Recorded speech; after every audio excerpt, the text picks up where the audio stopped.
Friends, today we will be taking a topic which is considered to be perhaps the most troublesome spot in the world.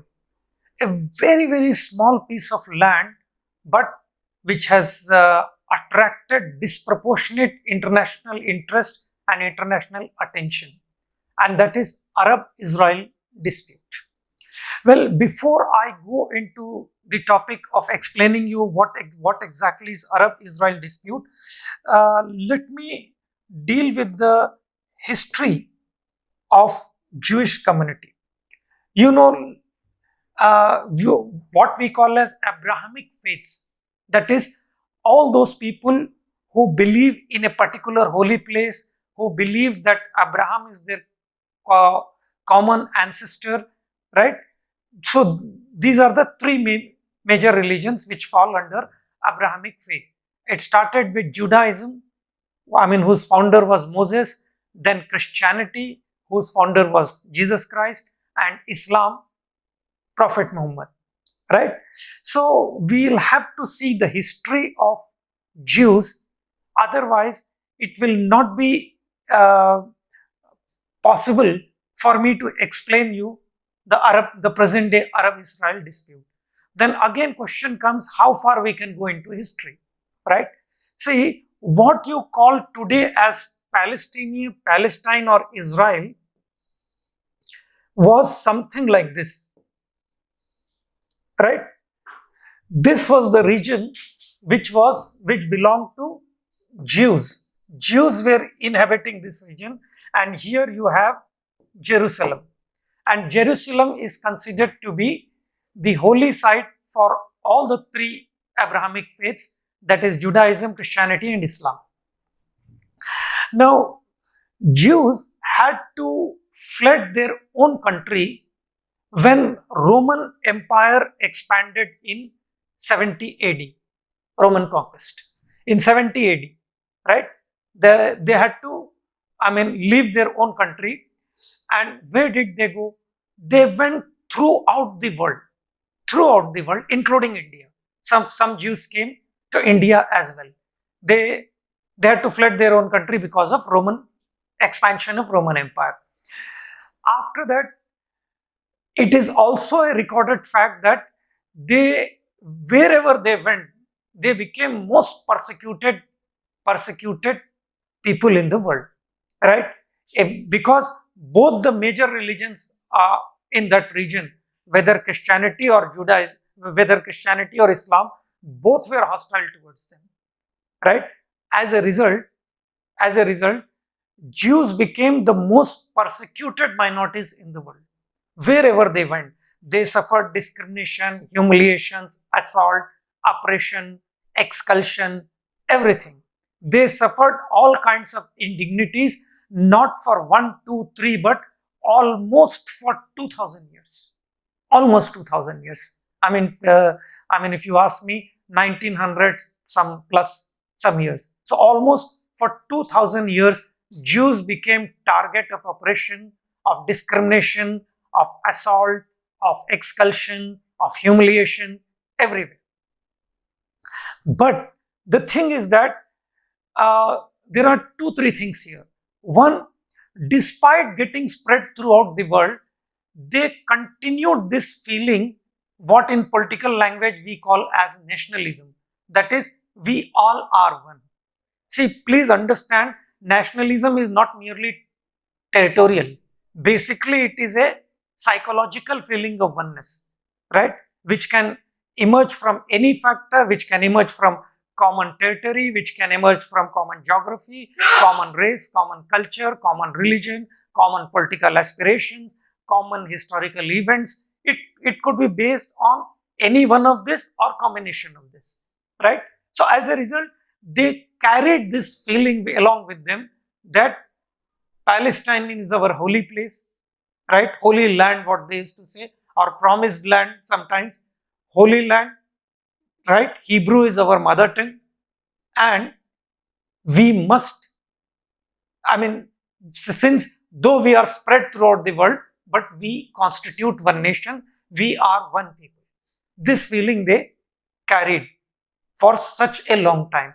normally you will not find a parallel of this kind of, what should I say, uh, cohesiveness or feeling of oneness in a community which has been driven out from their own homeland, that too spread throughout the world, right? And this feeling that we all are one, this continued not for 1, 2, 3, 4, but as I said, almost for 2000 years, right?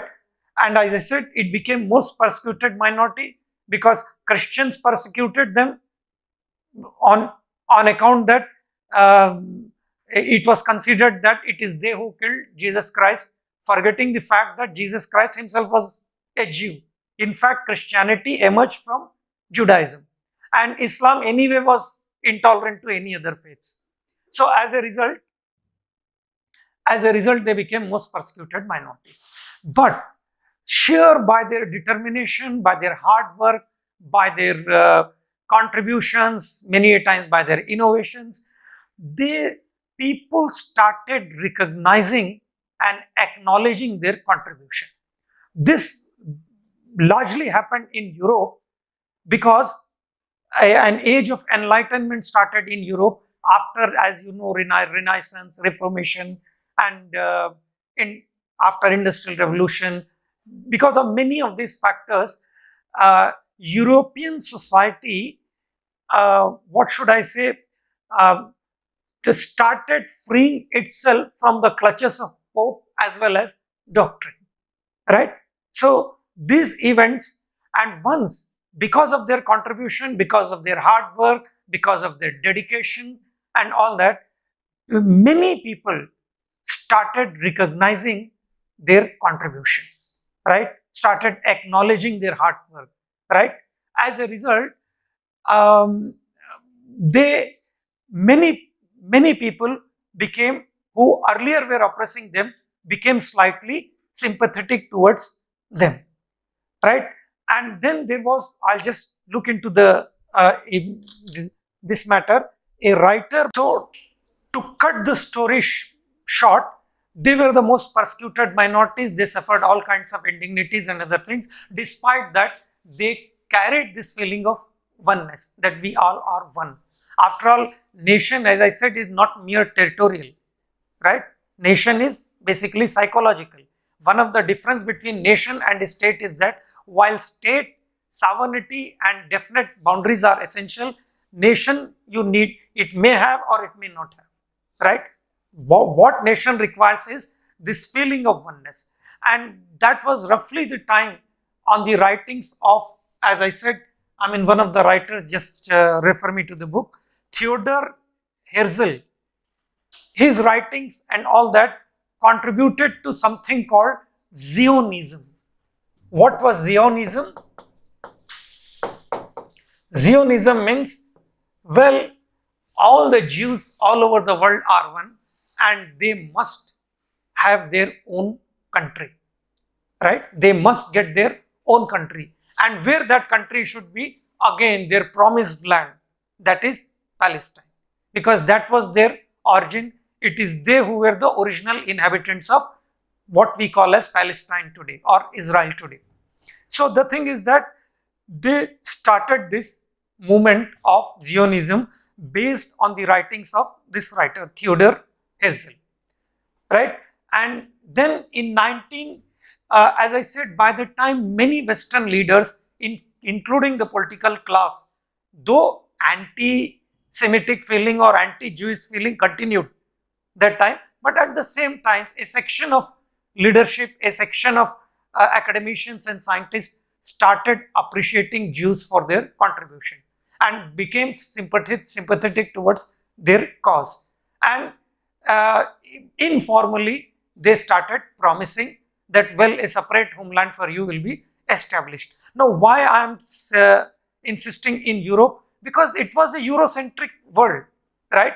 Whatever happened in other places or whatever other countries decided never mattered much. What mattered was what these 4 or 5 European powers were thinking, that is England, France, Spain and Portugal. It is they who literally colonized 90% of the world, right? As a result, these European leaders became sympathetic towards the idea of Zionism, right? That was somewhere in 1912. Now look at the dates. Though they became sympathetic, as you know, the entire world got enmeshed into First World War, which started from 1914 to 1918, right? But in England, a date that is 1917 is significant for Balfour Declaration. Balfour Declaration. What is this Balfour Declaration? That England promised to Jews, well, there will be a separate homeland for you in area called Palestine. Then what happened to Palestine after Jews left? Right? As I said, it was occupied by Roman Empire, and from roughly from 1 AD, as you know, Jesus Christ was born. Christianity took shape. Initially, Christianity as a religion was persecuted by Roman Empire, but somewhere around 4th century AD, right? The king, I don't remember the name of that king of Rome, he got the dream and he converted into Christianity and started converting others also. So this land became basically a Christian land, and by 7th century, it was occupied by Arabs. In 7th century, it was occupied by Arabs, right? Now, once it was occupied by Arabs, as I said, this happens to be the holy place for all the three major religions. As a result, Christians were quite upset with this kind of occupation by Arabs. As a result, which led to almost 3 major crusades, as well as 8, that is 5 minor crusades, some sort of a clash of civilization between Christianity as well as Islam. Almost, the period was roughly between 1000 AD to 1300 AD. These 8 crusades took place, as I said, out of which 3 were major and 5 were minor, to reclaim Jerusalem. Initially they succeeded, subsequently there was agreement that subsequently again Muslims took over and they granted permission to Christian to access to the site. Again, status of Jerusalem kept changing, but fact is that on account of Jerusalem, of course, that's one of the major reasons for crusades. Crusades of almost 300 years between Christianity and Islam, primarily between these two religions. Although Christians, while coming to this region from Europe, they killed many Jews also in the process. But as I said, primarily it was something like clash of civilization between Christianity and Islam.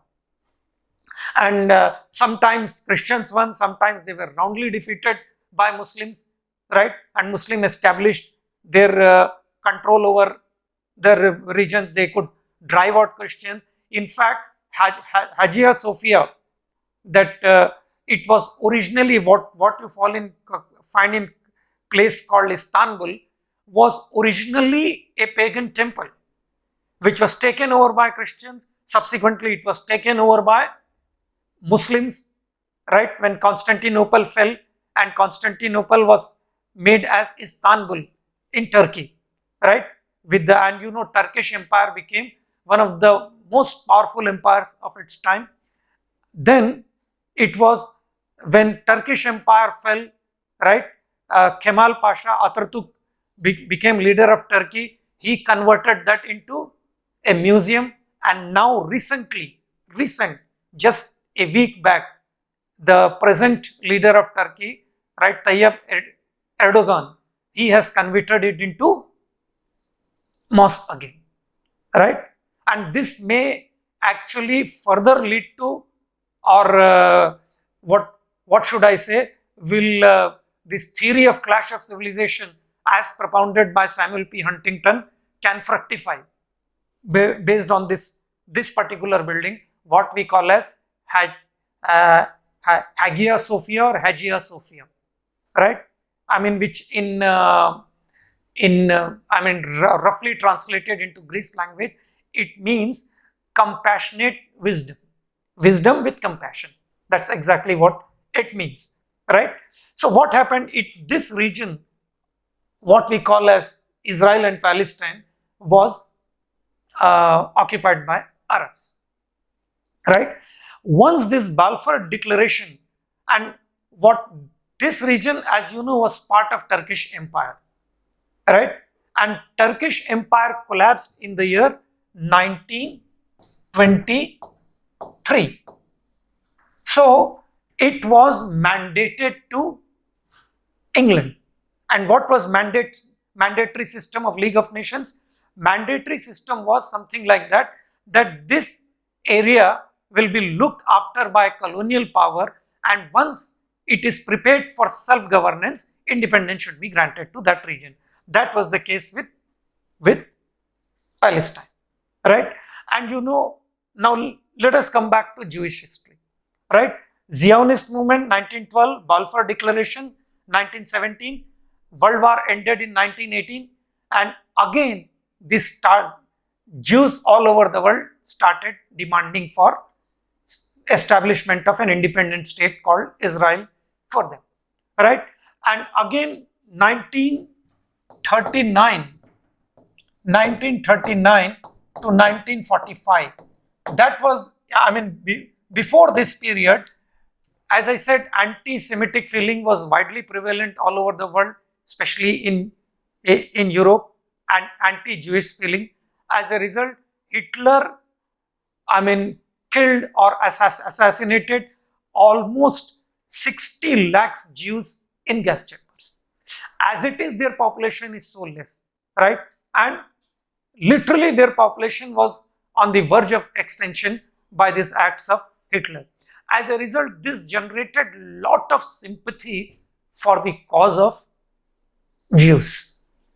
Now, but as I said, world was completely enmeshed into Second World War from 1939 to 1945, right? And once UN came into existence, again this matter came up before UN, and UN passed a resolution, as you will be seeing here, Zionism, Homeland for Jews. You can simply see my notes on this. Right. So, yes. So the thing is that while as a result, after Second World War, many Jews started migrating back to area called Palestine, and that led to some sort of a rioting between Palestinians who were Muslims, Arabs, as well as between Jews. And in the year by 1947, Britishers made it very clear that UN must decide. If not, England is no more in a position to tackle the civil war like situation in Palestine. So finally, UNO initially toyed with the idea of one state with maximum autonomy to the regions. A very ideal model of federalism can be worked out, but subsequently they realized it will not be, because differences are simply irreconcilable. Historical factors are such that then in the year 1948, right, UN came out with a resolution in 1948, and State of Israel was created in the year 1948. But please remember, by the same resolution, UN also created State of Palestine. Why? Because question arose, what will happen to the Arabs here who are staying there, right? So it was decided to bifurcate this area into two. with almost 50% division. 50% division based on the concentration of population. So it was not a very clear-cut division. This entire area, I mean, here it was something Palestine, then here some areas in between was Israel, this was Israel, this complete area was Palestine. Originally, as per the original resolution of UN. And here you have, as I said, Jerusalem, and Jerusalem formed part of Palestine. But status of Jerusalem was decided that it will be directly under international control, right? Since, and with all the three major religions who consider that to be their holy site must get access to their holy sites. That was the solution offered. But by that time, as I said, clashes broke out here and Arab countries were very badly cut up. They thought that it is assault on them. They agreed. It's not that as if they denied the argument that this was originally the Jewish land. They said, well, Jews might have been living here say 2000 years back. But since 1400 years, it is in our possession. And if Western powers wanted to create a separate state for Jews called Israel, they should have created in Europe or anywhere else. Why in our territory? That was the contention of Arab countries or Muslim countries, right?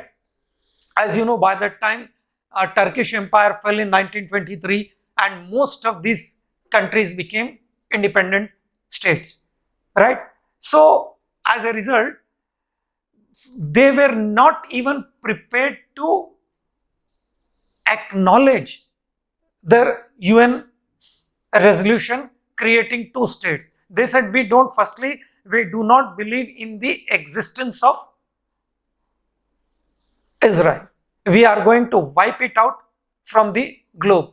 As a result, at that time, other Arab countries were not very powerful the way Egypt was. Egypt or Syria were. So as a result, Egypt, Syria and Jordan, all these three countries launched a full-scale war. Look at the point 19. Soon after creation, Egypt, Jordan and Syria together attacked Israel with the intention of wiping it out from the globe.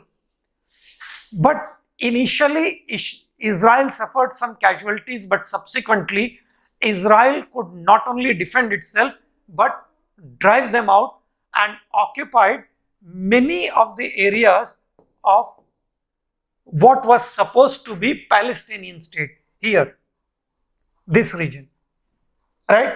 And refused to vacate, right? Then there was one more limited war in 1954. All the three countries joined together and once again they were defeated, right?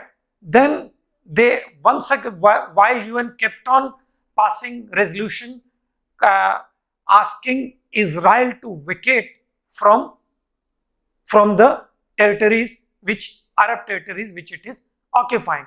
Contention of Israel was that why should I vacate when these countries are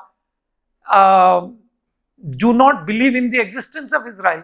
They are not even recognizing our existence. Rather, they are saying we are going to attack and wipe it out. So Israel refused to vacate. As a result, once again Arab countries with all their might attacked Israel in the year 1967, right? This time Israel not only, though as I said, because of the combined might of these three countries, suffered initial casualties and setbacks, but subsequently it got back and literally roundly defeated all these countries. Not only defeated, but it grabbed Golan Heights from Syria, West Bank from Jordan, and Gaza from Egypt. Not only Gaza, but entire Sinai Peninsula, a large tract of land from Egypt, and again refused to vacate. Now the world community thought of intervening, and by this time Cold War was at its peak, right, in Asia, because it subsided in Europe. It was in peak in Asian countries, and slightly after Vietnam War, Cold War literally shifted from East Asia to West Asia, and Palestinian issue became one of the hotbeds for Cold War, whereby Soviet Union supported Arabs and America and other Western powers supported Israel. So after this 61 war, there was a lot of pressure on Israel to vacate all these lands, right, and return, say, Sinai Peninsula to Egypt. But that did not happen. Many peace agreements were worked out, but nothing worked out. As a result, somewhere in 1979, I think, 1978 or 79, I'll just look into the figures, right? And as a result, UN Security Council passed the famous resolution 242. I mean, to this day, Arab world quotes this resolution, asking Israel to vacate all the occupied territories, right? But initially, Arab countries were very happy with this resolution, asking, but subsequently they thought that, well, this resolution recognizes Israel, whereas we don't believe in the existence of Israel. We would like to wipe it out from the globe. That was the reaction of Arab countries, right? Meanwhile, what happened when Israel started occupying many of the lands of what is supposed to be Palestine states, right? Many of the Palestinians fled their own country, right? They fled their own country, and where did they go? They went to countries like Lebanon, Syria, and some went to Egypt, and some went to Jordan. They became refugees, and their number started swelling, right? Their number reached almost a figure of 50 lakhs, which is a substantial number, right? And they became a separate force, and they started saying that there cannot be any solution to Palestinian problems without involving us. We are the real Palestinians.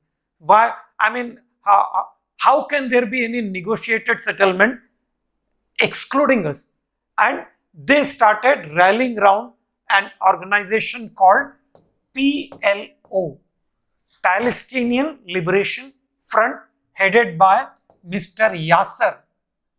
Yasser Arafat, right?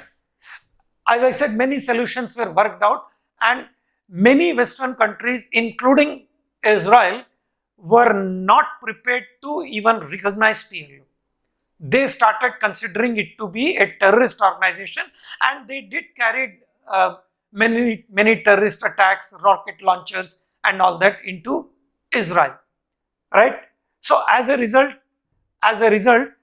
many arrangements were worked out by the global community. None seems to be working out, and finally breakthrough came in the year 1979. What was this breakthrough? It is in international history, it is called as I said, Camp David Accord. Now, what was the Camp David Accord? Right? Camp David Accord, Camp David is some sort of a farmhouse of American president. The then president of America, Jimmy Carter, invited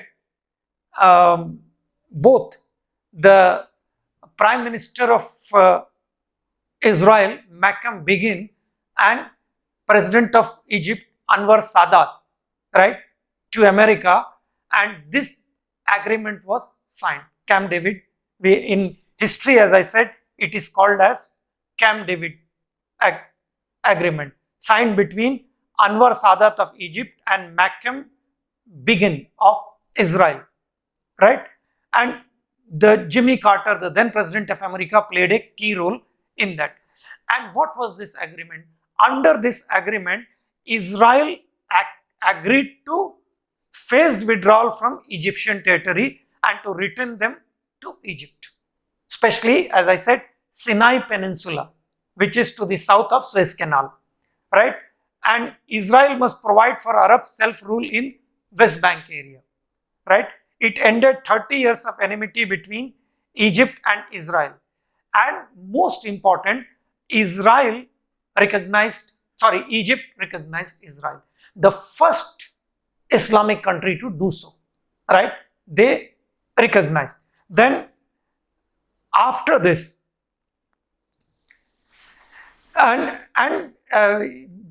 Israel also accepted that, yeah, well, with the passage of time, there will be phased withdrawal of Israeli forces from the occupied lands and it will be returned to its original owner, right? So this was a gentlemanly agreement between, as I said, Israel as well as Egypt, right?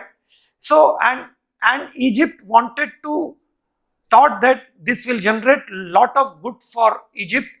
Not only that, and Egypt will try to convince all other Arab powers to recognize Israel, and in return, Israel will grant complete independence to Palestine, and there will be a state of Palestine also for Palestinians, right? This was the expectation of Anwar Sadat, but that was not to be. By the time he came back to Egypt, right, all Arab countries were up in arms against him, thinking that he has betrayed the cause of Palestine, he is a Gaddar, he is a traitor, and all that. All kinds of epithets were used on Anwar Sadat, and that went to the extent, hatred for Anwar Sadat went to the extent that when he was taking Guard of Honor in the year 1981, in the, I think, the Republic Day Parade or Independence Day Parade, he was killed by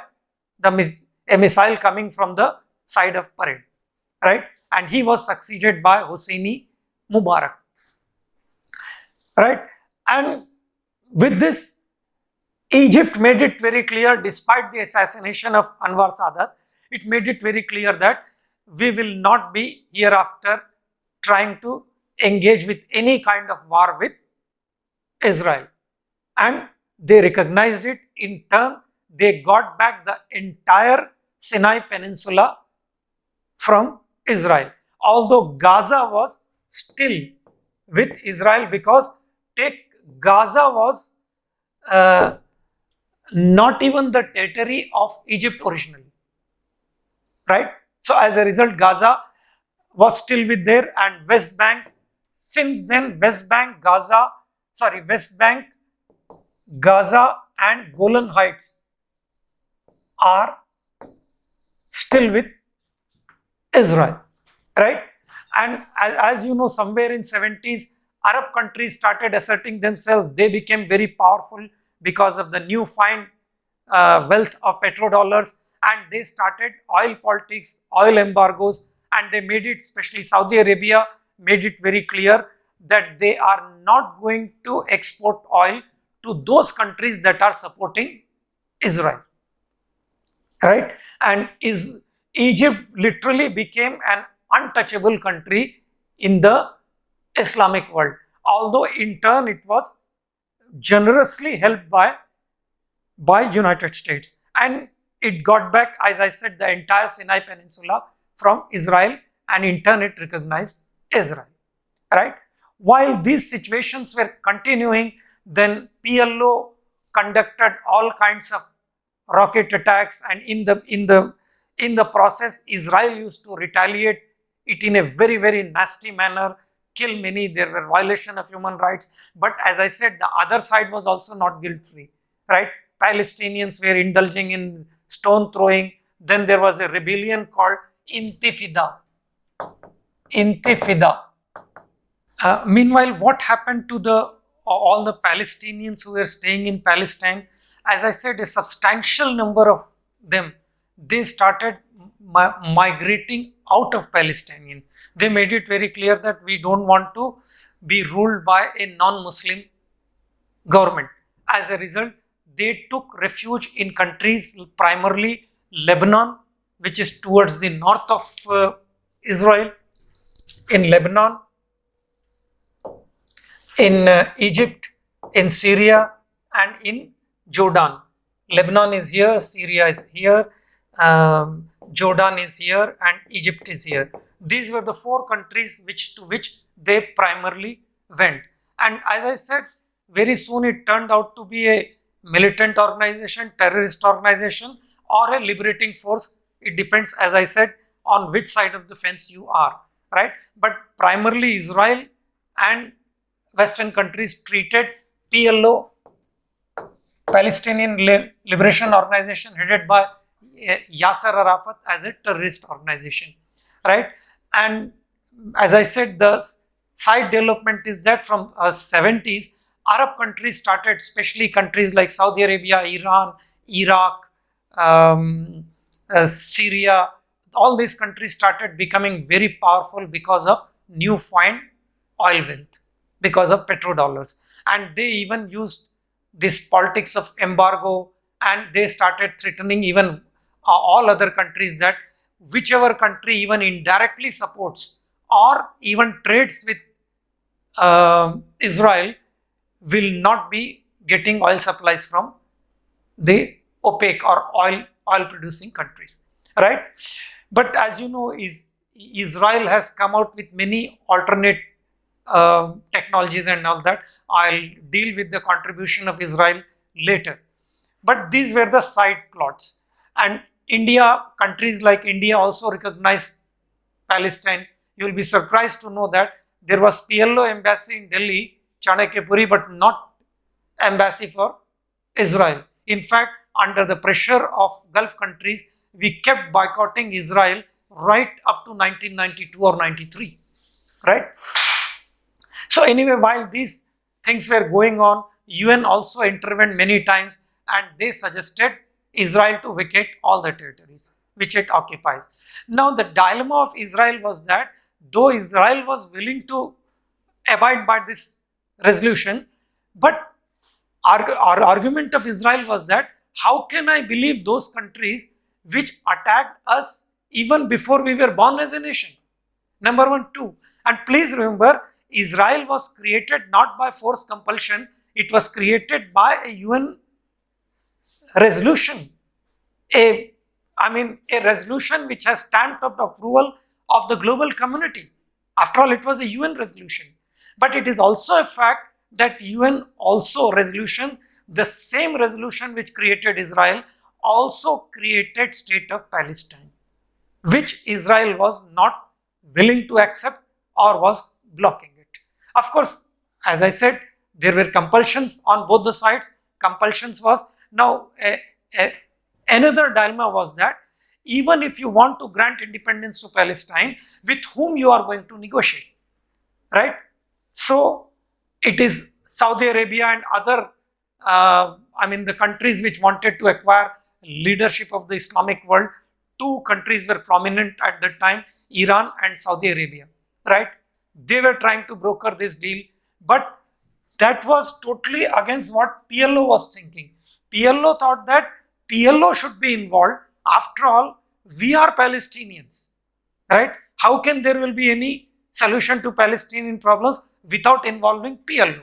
That was their argument, which was, fair to a large extent. But problem was that Israel always considered PLO to be a terrorist organization and made it very clear that we are not going to have any negotiations with terrorist organization. And it is, though claim of PLO was perfectly justified, but the thing is that argument of Israel was also having its logic and a very strong force, that because PLO did indulge in mindless violence, even to the extent they started attacking Israel from the place called Beirut, capital of Lebanon. And please remember, till then Lebanon was a very peaceful place, right? because of these PLO refugees, Israel in turn started attacking Lebanon. So a time came when rulers of Lebanon simply asked the cadre of Yasser Arafat, PLO, to get out from Lebanon, and they went out, took shelter in Jordan, and the ruler of Jordan also made it very clear that though they support the cause of Palestinians, but they will not tolerate any anti-Israel activity from their land, so that like Lebanon, they too will become target of Israeli missiles and attack. So while this situation was going on, another major event occurred in the year 1994. First, Camp David Accord, 1978-79, right? Next major accord was Oslo Accord. You know, Oslo is there in Norway, one of the Scandinavian countries or Nordic country, I mean, to be more precise, right? So, under this accord, for the first time, Israel accepted to negotiate with PLO, right? And this is again a very breakthrough movement in this entire dispute. Why I am saying this breakthrough? Because for the first time, PLO and Israel came on negotiating table, and PLO agreed to lay down arms, right? And Israel in turn and recognized Israel, plus they also in turn Israel accepted that they are going to return all the lands of Palestinian lands, not Arab lands, please remember, this region, area, right? Here you have Gaza, here you have West Bank, right? And here this is supposed to be state of Palestine. So they agreed that yes, we will grant maximum autonomy to this region, and even this will be some sort of a stopgap arrangement till this area is completely prepared for self-governance, right?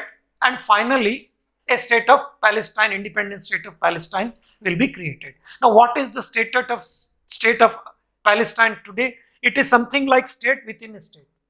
Though this particular region has sufficient amount of autonomy, but it is under the overall control of government of Israel, right? So as a result, foreign affairs, defense and all that is done by Israel, right? After Oslo Accord, sufficient autonomy was given to this region, and Yasser Arafat agreed to lay down arms. Subsequently, one more organization, which was, though it is said that it was propped up by Israel, but I don't know to what extent there is a truth in this, but it started, and because I don't want to believe in this contention, because this organization believes in wiping out Israel, right? Called Hamas. Hamas also emerged. Now, objective of both Hamas as well as PLO was similar as well as different. Similar to the extent that both wanted a separate state of Palestine should be created for Palestinians, right? Different in the sense they were happy with that, but Hamas thought that this is our area. Who are these Jews? They should be driven out, and there should be complete state of Palestinian. In fact, the state of Israel should not even exist. This was the main difference. But by the time an interim government was established in this region of what we call as Palestinian Authority. PLO literally with some other fringe organization came together and they became Palestinian Authority, right? And they started providing rule to this particular region, and with the promise that here Israel will give access to state of Palestinian to Gaza as well as from West Bank, right? So that there should be some sort of a geographical contiguity in the state of Palestine. Because please remember, UN resolution of 1948 created two states. This entire region was divided into two with roughly almost 50% of landmass, right? So, but as I said, Hamas started becoming very powerful, and it carried down the same terrorist activities. It could dig the, what should I say, mines, and started attacking Israel with rocket launchers, and Israel in turn retaliated and used to retaliate very brutally. It led to violation of human rights, killing of innocent people. True, but the fact is that Israel also made it very clear that we have right for retaliation. We will not. They always followed the policy of zero tolerance towards terror. Right? What is that? I'll explain you later. So as a result, the final independence of Palestine could not take place, right? Although sufficient amount of self-rule has been granted. Now what happened is that while they, even to the extent that Palestinian state got freedom even to do trade with any countries, and many Muslim countries started doing trade with that. But along with that, what happened in Lebanon? Where is Lebanon? There is a terrorist organization called Hezbollah, which is in turn being supported by Iran. And this particular organization, Hezbollah, besides fermenting trouble inside Lebanon, because Lebanon is a very different case. I mean, it is some sort of a coalition between three important communities there: Shia Muslims, Sunni Muslims, and Christians. It is a predominantly a Christian country, but very soon they are going to come in minorities, right?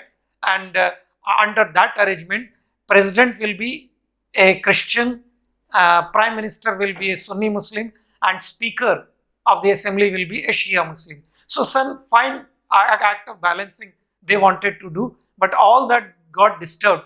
I mean, especially after PLO took base there, and they unnecessarily that country came in the firing line of Israel. So Hezbollah supports Hamas, and Hamas in turn conducts violence, frequent rocket attacks inside Israel, and Israel in turn retaliates in a very, very violent way. And please remember, Hamas supported by Hezbollah, Hezbollah in turn being supported by Iran. This is the axis, and that's the reason why Israel wants to come down heavily on this axis. Now, let me explain you certain related topics along with this. Now, what is Gaza? Gaza is somewhere here. Gaza, I mean, here you have Egypt, right? Gaza was part of, as I said, Turkish Empire, which collapsed in 23, mandated to England, right? And after that, it was grabbed by Egypt in 1952, or I'm not precise about the date. We will see what exactly is the date in my notes, right? And then in 67, it was taken by Israel. And since that time, it was under Israeli occupation. And in 2007 elections, Hamas came to power here in Gaza, right? And everybody thought that once they come to power, they will become moderate, they will get mellowed, because power normally brings moderation, even in the most extremist groups, but that did not happen. Initially, after the Arab Springs, when Hosni Mubarak collapsed, Islamic Brotherhood came to power under Morsi in Egypt. They started supporting Hamas. As a result, that was also the time when Gaza region was bombarded indiscriminately by Israel, right? And today its population is so much that somewhere around 80 lakhs in a very small area of 365 square kilometers. That is half the size of Hyderabad, city of Hyderabad, right? So as a result, uh, Gaza is even called as the largest open air prison in the world, right? And it is Hamas who are literally controlling that. This is the reason where Palestinian authorities has literally become irrelevant. And many a times they are now PA is Palestinian authorities basically the political party called Al Fatah, and there are frequent sometimes clashes between Hamas and as well as Al Fatahs, right? Because Al Fatah is largely dominant in West Bank and Hamas are dominant in Gaza region, right? While all this fighting is going on, now what could be the solution? Solution and then status of Jerusalem. As I said, Jerusalem is considered to be the holy land by all the three groups, right? Plus, it was kept under international supervision for very long time. Then literally it is once in during the war when Israel occupied the state of Palestinian, obviously it occupied Jerusalem. Now Jerusalem is under the control of Israel and they want to make it as capital instead of Tel Aviv. Now this has again enraged Islamic world because they think that Jerusalem is part of Palestinian, it should be with the state of Palestinian. But that's not again acceptable to Israel. And second, the point of contention is that what about refugees? What about refugees? Refugees, as I said, are almost 50 lakhs in numbers. And the contention of Palestinian is that all these Palestinians should return to Palestine. Now, ultimately in global politics, demography is destiny. Israel is worried because population of Israel is hardly 80 to 88 lakhs. So, what will happen? Arabs or Muslim will outnumber Jews. So, this is also one of the important roadblock in the solution. And next problem is that Israel, whatever territories are in its occupation, Israel has built what is called as West Bank wall. That is, wherever you have Arabs, it has constructed walls around them, saying that this is essential for our security. If not, it will be very difficult to provide security to all the Jews who have Jewish settlements, right? If we do this, we will be in a better position to do the surveillance. And one more problem which is Israel inflicted on after granting sufficient autonomy to state of Palestine is that they have blocked the sea route for trade for these countries.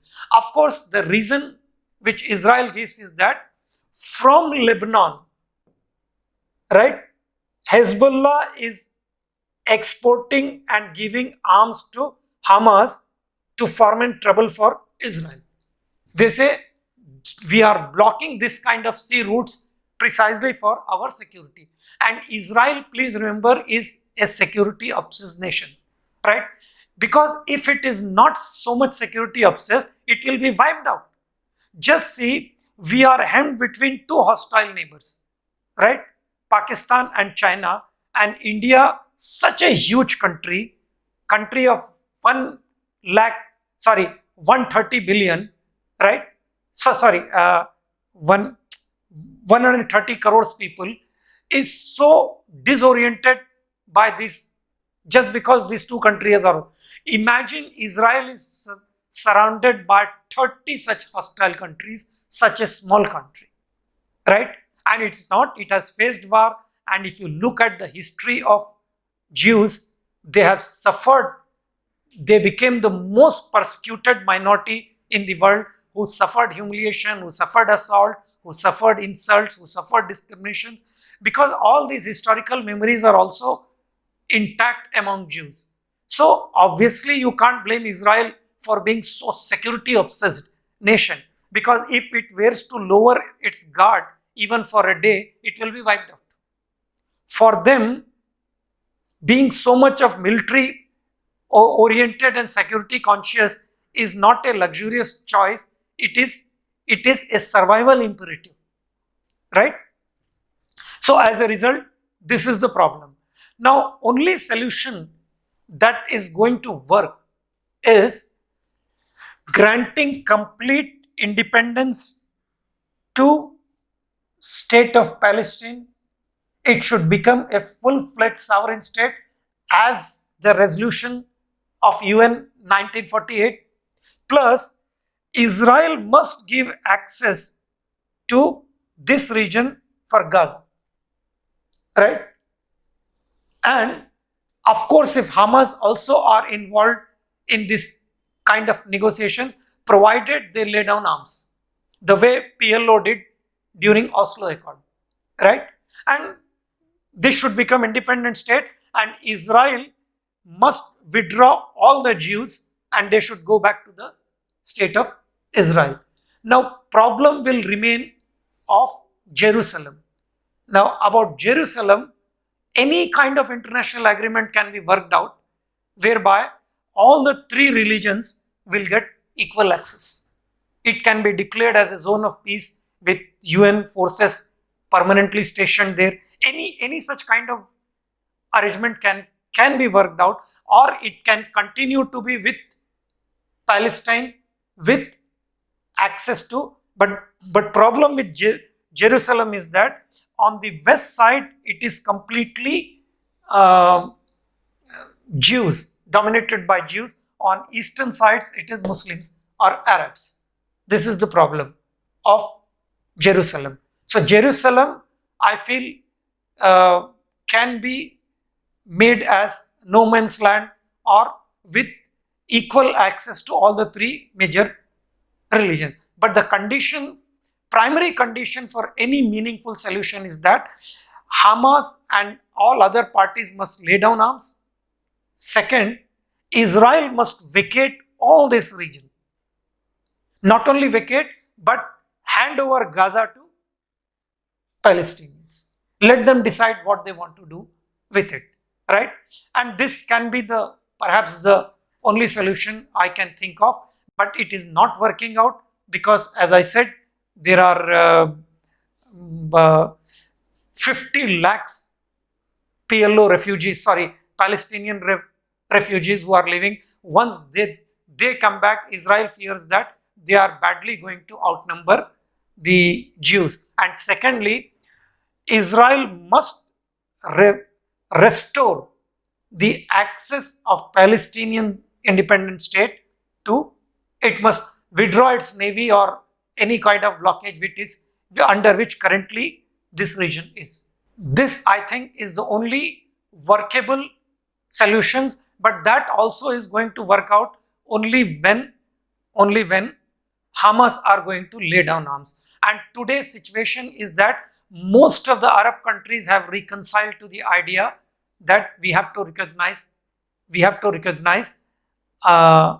Israel. And in fact, you will be surprised to know that some Arab countries are even having indirect relationship with Israel, like Jordan. Jordan king has sought protection from ISIS, Islamic Brotherhood, and it is requesting Israel to provide that kind of protection. And in many cases, Israel is involved even on issues like say Kurds. It is supporting Kurdish independence. We will see what exactly is that when I cover West Asia, right? And today, I mean, if you take the latest event, UAE, what is UAE? UAE is actually a group of 7 emirates.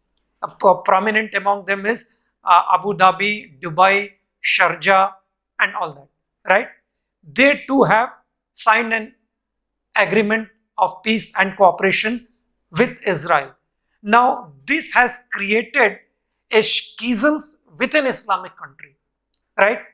Turkey is trying to take over the leadership of Sunni Muslims from Saudi Arabia, right? There is a very different kind of factors which are at play. Don't simply think that it is a Muslim opposition against Israel. It's not so simple.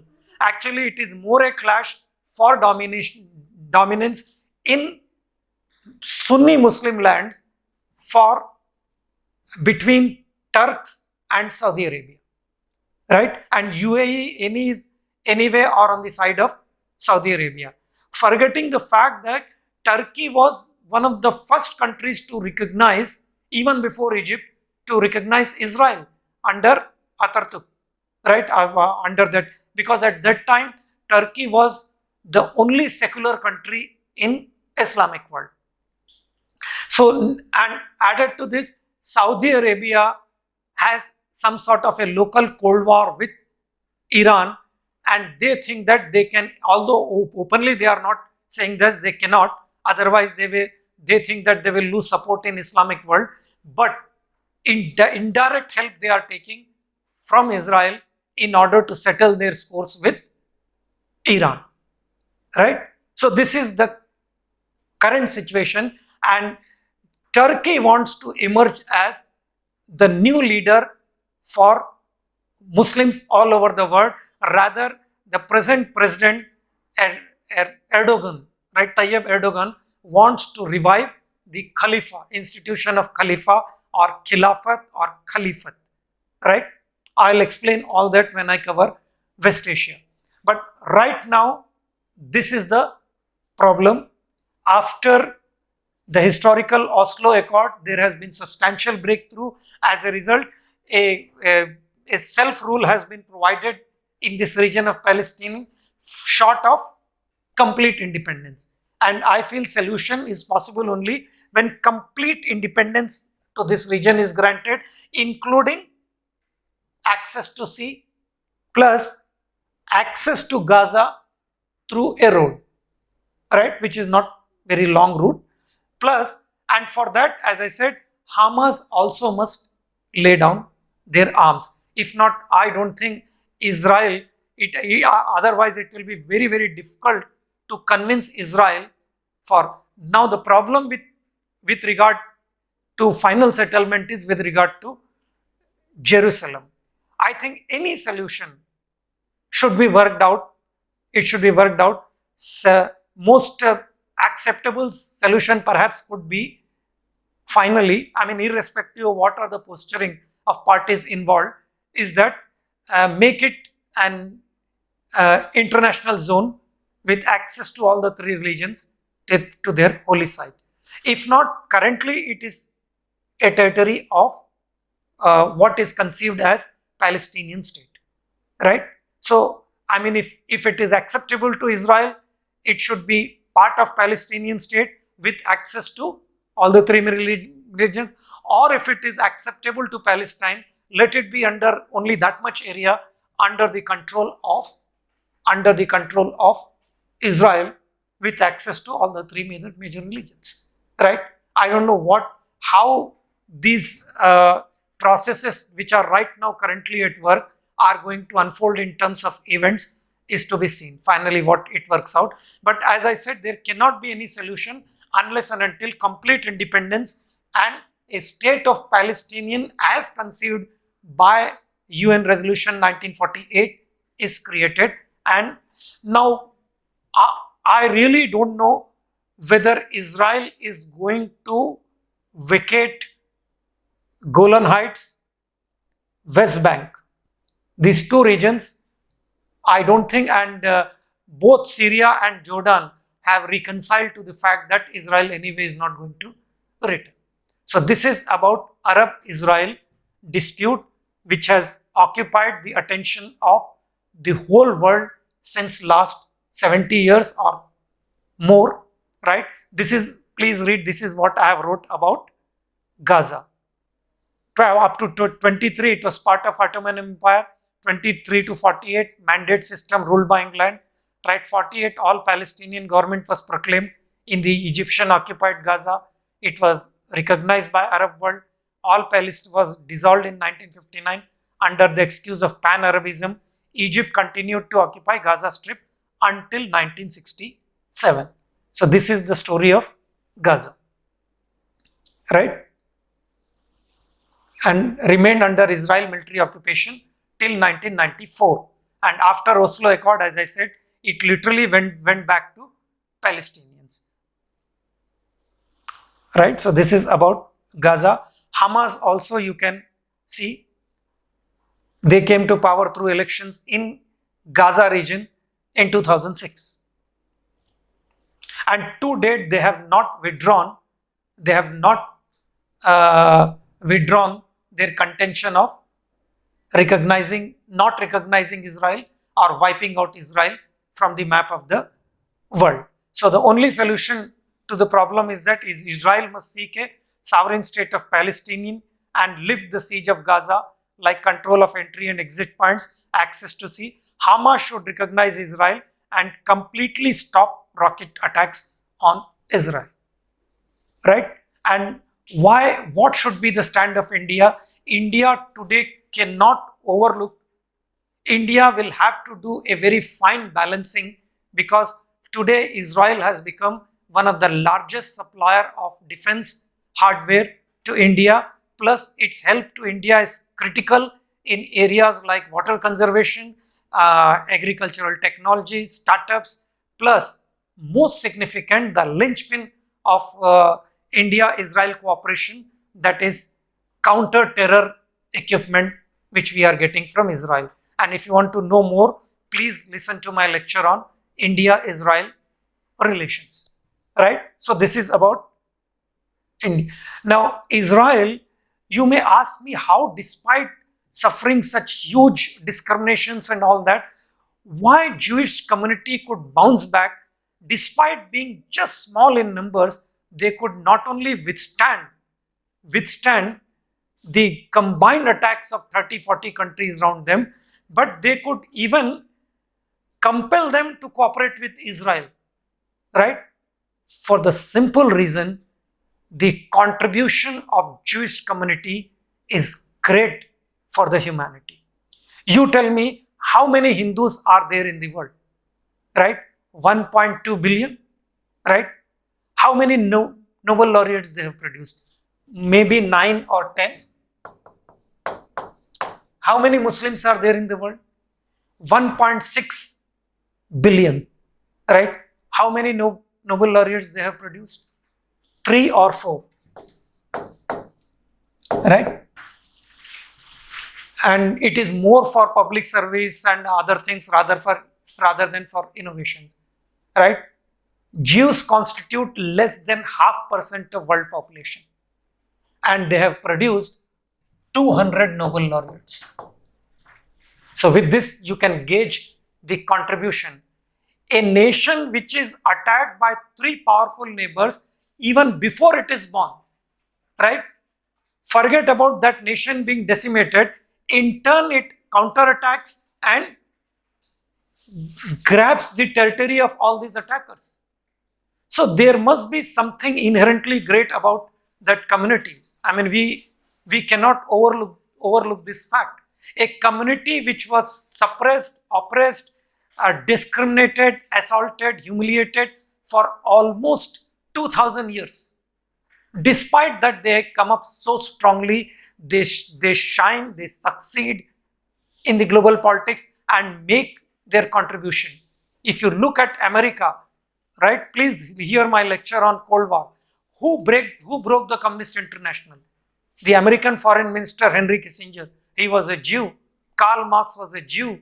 Some of the best directors in Hollywood, like Steven Spielberg, they are Jew, right? Hannah Arendt is a Jew, right? One of the famous and most fascinating writer and novelist, Ayn Rand, she was a Jew, right? Albert Einstein was a Jew. So you can't, the contribution of Jewish race for humanity are too great either to be ignored or to be overlooked, right? But at the same time, if you look at the history, the kind of existential crisis which they faced made them a security obsessed nation. That's why there is compulsory military training in Israel. both for boys and girls. And please remember, Israel is the only democratic country in that region, right? Though compulsory military training, but every person is free to pursue the occupation which they want. Only condition is that you be prime minister, you be a model, you be an actor, you can be a sports person, but you will have to undergo military training, right? Because as I said, it is a survival imperative for Israel. It is not a luxury. It is not an assertion of nationalistic machoism. It is survival imperative, right? So the kind of technologies which they have, yeah, I mean, if you talk about, say, AK-47, who discovered it? It is Israel. If you talk about things like what recycling of water technology, it is Israel, right? Then what we call as whereby we save water, right, for plant drip irrigation, again it is Israeli technology, right? So and imagine such a small country is one of the largest suppliers of defense hardware to India. And secondly, the counter terror equipments, whether night vision, binoculars, how to deal with hijacking, how to deal with ambush, all these things are being taught to Indian security forces by Israeli experts, right? If you know the discipline of public administration, to date it has produced only 2 Nobel laureates, Herbert Simon for decision making theory and Yeskel Dror. Who is Yeskel Dror? Again a Jew, right? So their contribution are too great, too large to be ignored. So this is about Arab-Israel dispute, and compulsions of India are that we have to do a tightrope walking. So we cannot be seen to be against any power because we require counter-terror equipment and military hardware from Israel. We want Chabahar port from Iran. We want oil supplies from Saudi Arabia and Qatar. At the same time, we want security, safety and job safety of 80 lakhs Indians who are working in Gulf countries. So there are very complex aspect to it. Now, what are the possible questions? Possible questions could be one general question, Arab-Israel dispute, in which you will have to mention 242 resolution, how it was created, Camp David Accord, Oslo Accord, and the present situation.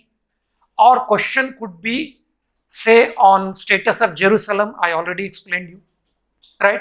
Or question could be problems in any solution. Problems are primarily Hamas not laying down arms, by and large Islamic countries not to date, not openly accepting the existence of Israel.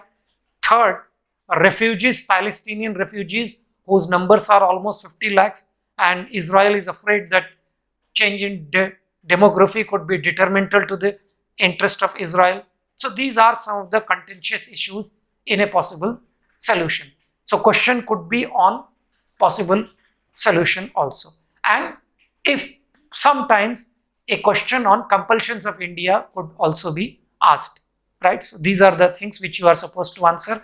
Plus I have even dealt with the latest agreement which United Arab Emirates have signed with Israel, right?